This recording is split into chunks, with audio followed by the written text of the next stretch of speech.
श्री शिवाय नमस्तुभ्यं मित्रों, जय महाकाल, हर हर महादेव। तो मित्रों, कैसे हैं आप सब? आशा करते हैं आप सब लोग बहुत अच्छे होंगे। मित्रों, हम सबको पता है कि 26 सितंबर को नवरात्रि पंचमी अर्थात शुक्रवार का बहुत ही प्यारा सा दिन है। और आप सभी लोग जानते हैं कि शुक्रवार का दिन माता लक्ष्मी को समर्पित होता है, माता आदिशक्ति, जिनसे हम निवेदन करेंगे। आज हम सभी लोग 5 दीपक वाला जो विशेष उपाय करने हैं, इस उपाय के एक नहीं बल्कि 2 लाभ हैं। एक तो हमारे घर में धन की वर्षा होगी, साथ ही में घर से रोग बीमारियां दूर चले जाएंगे। तो मेरे साथ वीडियो में लास्ट तक बने रहिएगा और एक एक करके तीनों उपायों को समझने का प्रयास करेंगे। पहला ही उपाय है जो कि मैंने आप लोगों को बताया कि हमें 5 दीपक बनाने हैं, वो भी आटे के। इस डिज़ाइन के नहीं बनाने, हाँ, लेकिन अगर आपकी इच्छा तो आप बना भी सकते हैं। आपको किसी भी आकार के 5 दीपक आटे के बना लेने हैं, पर ध्यान रखिएगा माता रानी के दीपक बनाए जा रहे हैं, यानी नवरात्रि के उपलक्ष्य में आप लोग बना रहे हैं, तो इसमें जो बाती का प्रयोग किया जाएगा वो लंबी बाती का किया जाएगा। ठीक है मित्रों, साथ ही में इसे प्रज्वलित करने के लिए हम सभी लोग घी का प्रयोग करने वाले हैं। कितने दीपक बनाएंगे मित्रों? गिन करके आप लोग 5 दीपक बनाएंगे। अगर आप अपने घर में रोटी बनाने के लिए आटा गूंथ रहे हैं तो उसी आटे का प्रयोग मत कीजिएगा, बल्कि दीपक के लिए आप अलग से थोड़ा आटा लगा लीजिएगा, उसी के बनाएंगे। इसके बाद हमें लेना है लाल कपड़ा। सूती हो ऐसा ज़रूरी नहीं है, ऐसा पूज्य गुरु जी ने बिल्कुल भी नहीं कहा है, लेकिन लाल कलर का कपड़ा होना चाहिए और साफ़ स्वच्छ होना चाहिए। नया कपड़ा आप लोग प्रयोग करिएगा, क्योंकि हमें माता रानी को इसे समर्पित करना है। साथ ही में हमें लेना है हल्दी। हल्दी कितनी लेनी है? मात्र और मात्र 1 चुटकी आपको पीसी वाली हल्दी ले लेनी है। 3 चीज़ें हो गई। अब क्रम से समझिएगा कि हमें ये जो 5 दीपक लगा रहे हैं, क्योंकि पाँचों दीपक को स्थापित करने का स्थान अलग अलग है। सबसे पहला दीपक हम सभी लोग लेकर जाएंगे माता रानी के सामने, जो हमारे घर में माता रानी का फ़ोटो, प्रतिमा, कैलेंडर, मूर्ति कुछ भी हो वहाँ पर। साथ ही में जो 1 चुटकी हल्दी है उसे, और जो आपने लाल कपड़ा लिया है उसे, उन दोनों चीज़ों को माता रानी को समर्पित कीजिएगा। और सबसे पहला दीपक यहाँ पर माता आदिशक्ति, माता पार्वती, जगत जननी माँ जगदम्बा का स्मरण करके मित्रों प्रज्वलित कर दीजिएगा। पहला दीपक प्रज्वलित कर हो चुका है। अब हम लोग दूसरा दीपक लेकर के कहाँ चलेंगे? आपके घर में जो धन का जहाँ पर आप धन एकत्रित करने, यानी आपके घर में जो अलमारी होती है, लॉकर होता है, कुछ भी होता है जो आपके घर के अंदर, आप वहाँ पर लेकर जाएंगे अपना दूसरा दीपक। उस अलमारी के बगल में, ऐसा नहीं कि आप जला करके उसे अलमारी के अंदर रख दें, लॉक लगा दें, नहीं मित्रों, आपको उसके बगल में इस दीपक को प्रज्वलित कर देना है। दूसरा दीपक भी आपने माता रानी के नाम से, माता लक्ष्मी के नाम से प्रज्वलित कर दिया है। अब चलिए हम तीसरे दीपक की ओर चलते हैं। जो तीसरा दीपक हम सभी लोग आज प्रज्वलित करने वाले हैं, आपके घर में माता तुलसी का पौधा ज़रूर होगा, आप वहाँ पर जाइएगा। वहाँ पर जा करके आप तीसरे दीपक को लेकर जाएंगे माता तुलसी, साथ ही में अन्य देवियों का स्मरण करके मित्रों तीसरे दीपक को भी आप लोग यहाँ पर प्रज्वलित कर देंगे।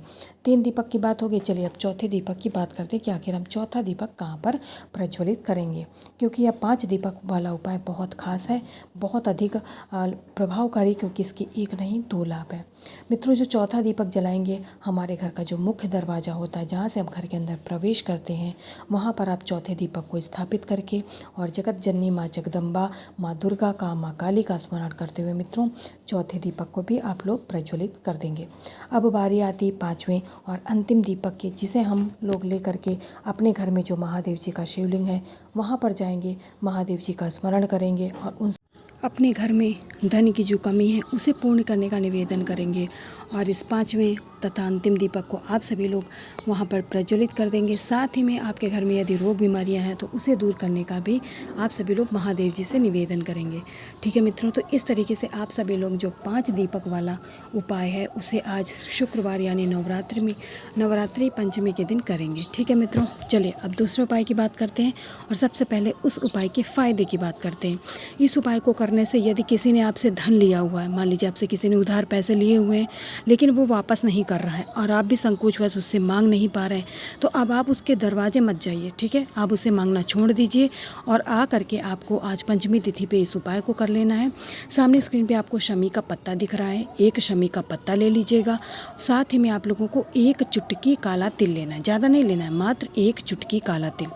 शमी का पत्ता और एक चुटकी काला तिल लेने के बाद में आप सभी लोग आपके घर में तांबे का कलश तो ज़रूर ही होगा। उपाय करते तो आवश्यक है, ज़रूर ही होगा मित्रों। इसके बाद तांबे का कलश, उसमें अपने घर का शुद्ध जल और उसी जल में थोड़ा सा गंगा जल, इतना ले लिया। इतना सब लेने के बाद में हम सभी लोग अपने इष्ट, अपने आराध्य यानी महादेव जी के शिवलिंग के पास पहुंच जाइएगा। अब क्या करना है, उत्तर दिशा में मुख करके खड़े हो जाएंगे।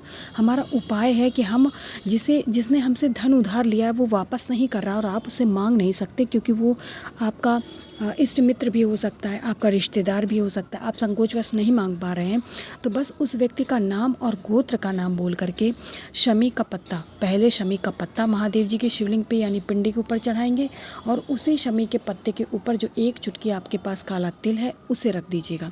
मैं यहाँ पे दूसरे कलर से काले तिल को अंकित कर रही हूँ, क्योंकि मित्रों काले पे काला तिल नहीं समझ में आएगा। महादेव जी की शिवलिंग भी काली है और अगर हम काला तिल समझाने का प्रयास करेंगे तो समझ में नहीं आएगा। ठीक है मित्रों, तो उस व्यक्ति का नाम और गोत्र का नाम बोल करके आप महादेव जी की पिंडी के ऊपर रख करके चले आएंगे और महादेव जी से एक ही हाथ जोड़ करके निवेदन करेंगे कि महादेव जी, जिस व्यक्ति ने मेरा धन लिया है वो वापस नहीं कर रहा है, कृपया उसकी मति इस तरीके से हो जाए कि बिना आपके मांगे, यानी आप उससे मांगे बिना और वह व्यक्ति आपका धन वापस कर दे, आपका धन आपके घर में आ जाए, जिससे माता लक्ष्मी की कृपा से आपके जीवन की परेशानियां भी दूर हो जाएं।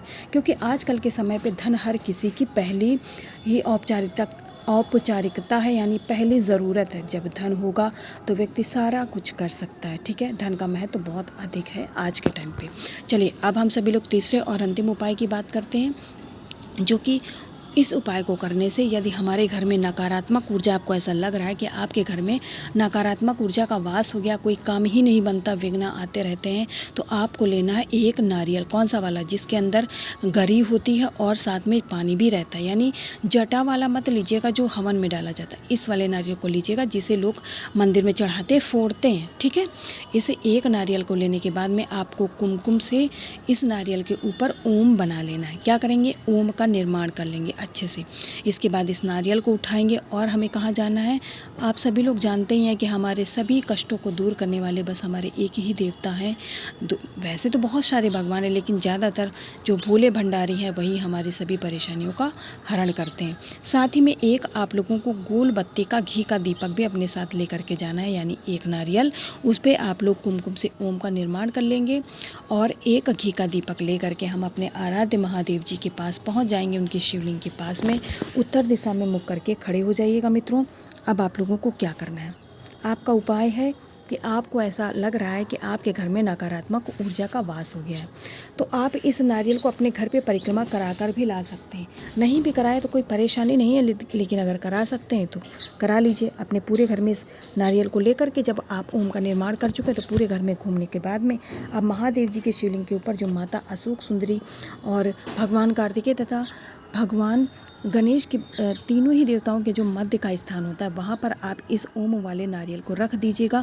दोनों हाथ जोड़ करके कहेंगे कि हे भोले भंडारी, अब मेरा जीवन तेरे सहारे। ठीक है, मेरी नैया अब आप ही पार लगाएं। हमने बहुत प्रयास कर लिया, अब ऐसा आपको प्रतीत होता कि आपके घर में नकारात्मक ऊर्जा प्रवेश कर गई है, आपका कोई भी काम नहीं बनता, हमेशा विघ्न आते रहते, तो हे भोले भंडारी अब इस जीवन की नैया आप पार लगाएं। इसके बाद में नारियल को रख दीजिएगा। 11 बार आपको ओम नमः शिवाय मंत्र का जाप करना है। ठीक है मित्रों, 11 बार गिन करके, गलती मत करिएगा। साथ ही में इस गोल वाले दीपक को आप यहाँ पे प्रज्वलित कर दीजिएगा।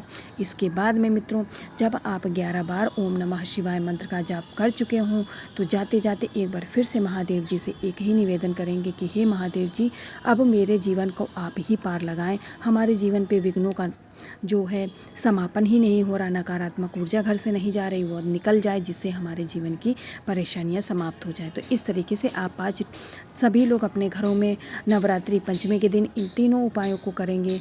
माता रानी, माता जगत जननी माँ जगदम्बा की कृपा से आपके जीवन के सभी कष्ट दूर होंगे और खुशहाली वापस आएंगी। तो जाते जाते ओम नमः शिवाय, जय माता दी।